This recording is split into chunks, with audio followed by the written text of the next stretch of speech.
Assalamualaikum warahmatullahi wabarakatuh, pemirsa. Apa kabar? Ketemu lagi bersama saya Dirga Dadali. Ya, tentunya di sini saya ucapkan pertama yaitu doa-doa yang indah untuk teman-teman. Semoga diberkahi oleh Allah Subhanahu wa taala dan tentunya selalu dalam keberkahan Allah Subhanahu wa taala. Amin. Salam VTubers Indonesia. Ya, mungkin teman-teman kaget nih, kok Bang Dirga nih ngapain gabung di VTube? Ini lumayan, Bro. Saya kasih tahu sama teman-teman ya. Dan ini adalah salah satu peluang bisnis di mana pandemi corona ini sedang melanda dan mungkin kalian juga bisa join gratis ya.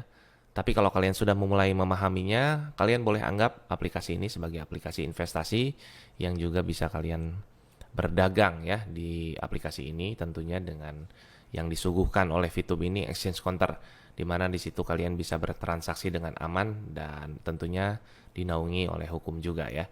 Oke, kalau kita lihat ada foto di sebelah saya ini bapak-bapak. Awalnya saya nggak tahu ini siapa nih orang. Ya, ini pasti para VTubers yang lama ini pasti kenal sama bapak-bapak ini ya. Jadi bapak-bapak ini namanya itu Chandra Teja.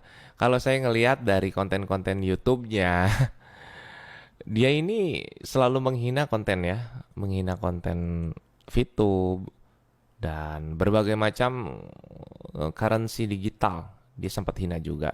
Tapi yang paling parah, dia ini menghina VTube gitu ya. Saya nggak tahu apa motifnya dia menghina ini. Mungkin jika menurut strategi promosi, dia ini menggunakan strategi antagonis. Apa itu strategi antagonis? Kamu ingat nggak kalau zaman dulu itu ada film Mak Lampir? Nah, Mak Lampir itu kan peran antagonisnya, jahatnya, ya kan? Nah, padahal judul filmnya itu Misteri Gunung Berapi. Nah, artinya apa? Sosok antagonis bisa mengalahkan judul film, artinya bisa lebih terkenal. Ya, satu titik hitam di atas kertas putih itu akan lebih mencolok. Itulah yang dilakukan strategi sama Chandra Teja ini. Lalu, siapakah sebenarnya Chandra Teja ini? Saya akan di sini melihat beberapa blog dan juga di sini melihat beberapa biografinya. Tapi sayangnya namanya dia ini tidak ada dalam WordPress.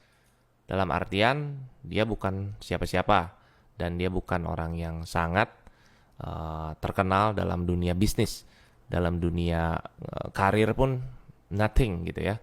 Jadi Chandra Teja ini anak pertama dari 3 bersaudara kelahiran Jakarta, 7 Januari 1965. Ini adalah seorang jemaat dan pelayan gereja GBI Rehoboth Muara Karang yang menjadi pebisnis konten Moving Bible. Moving Bible ini yang pertama kali katanya di Indonesia. Moving Bible mulai hadir sejak Juni 2004 oleh hasil pertemuan bisnis yang digelar oleh Chandra dan para pemimpin gereja kala itu. Pada umumnya, seseorang yang berprofesi sebagai pelayan sekaligus sebagai pebisnis dipandang negatif oleh masyarakat. Namun baginya, bisnis yang terintegrasi dengan pelayanan, perspektif tersebut menghantarkannya dan rekan-rekan untuk mendirikan perusahaan Alpha Omega Production yang bergerak di bidang penyedia konten atau konten provider khusus kata-kata motivasi dari ayat-ayat Alkitabnya. Ya, awalnya berat bagi Chandra Teja katanya untuk menjual kata-kata motivasi. Jadi fix dia ini cita-citanya adalah seorang motivator. Oke, jika syarat-syarat menjadi seorang motivator itu harus dipercaya sama orang. Kedua, dari kehidupannya juga harus sukses ya. Ketiga, jadi bukan jadi motivator dulu terus sukses gitu. Enggak, bukan ya. Tapi sukses dulu baru jadi motivator. Itu yang benar ya. Oke, kalau kita lihat dia punya cita-cita pengen jadi motivator, kita lihat Instagramnya ya. Kita lihat dulu Instagramnya di sini. Oke, pengikutnya 3.475, mengikuti 1.131. Jadi dia ini mengaku-ngaku sebagai sekolahnya di mana? Di luar negeri katanya. Oh ya, baguslah ya kalau kayak gitu. Jadi dia juga cinta fotografi katanya itu kan. Dia juga suka moto-moto gitu lah ya. Nah, pokoknya intinya dia ini ingin menjadi seorang motivator, namun belum kesampaian ya. Lain hal dengan saya. Kalau saya memang dari musisi sekarang menjadi motivator gitu ya. Terbukti dengan saya di sini pun sudah dijelaskan ada motivatornya dan mungkin alhamdulillah ada verified-nya. Jadi verified dari Instagram itu tidak bisa sembarangan dapatnya ya. Jadi itu perlu bukti yang cukup kuat untuk Instagram.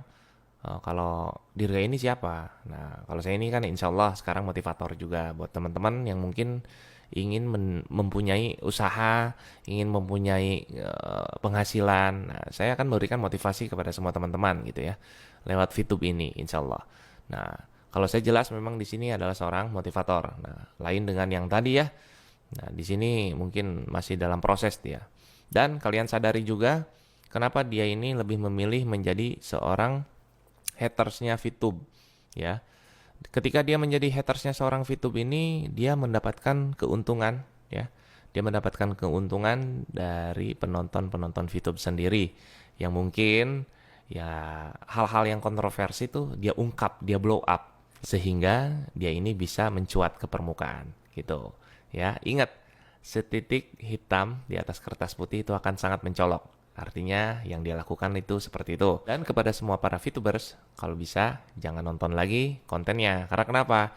Di situ banyak banget ujaran kebencian tentang bisnis VTube yang memang real. Saya rasakan keuntungannya di exchange counter, ya.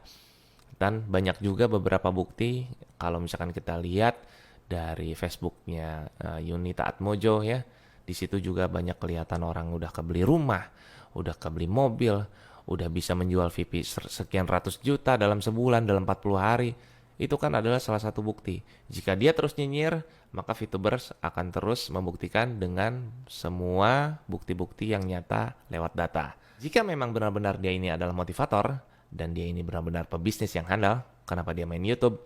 Ingat, main YouTube itu harus ngumpulin 1000 subscriber dan 4000 jam tayang. Dan itu pun baru gong pertama kamu memulai sebagai konten kreator. Oke, semoga Bapak tercapai menjadi seorang motivator dan semoga Instagramnya Checklist Biru. Assalamualaikum.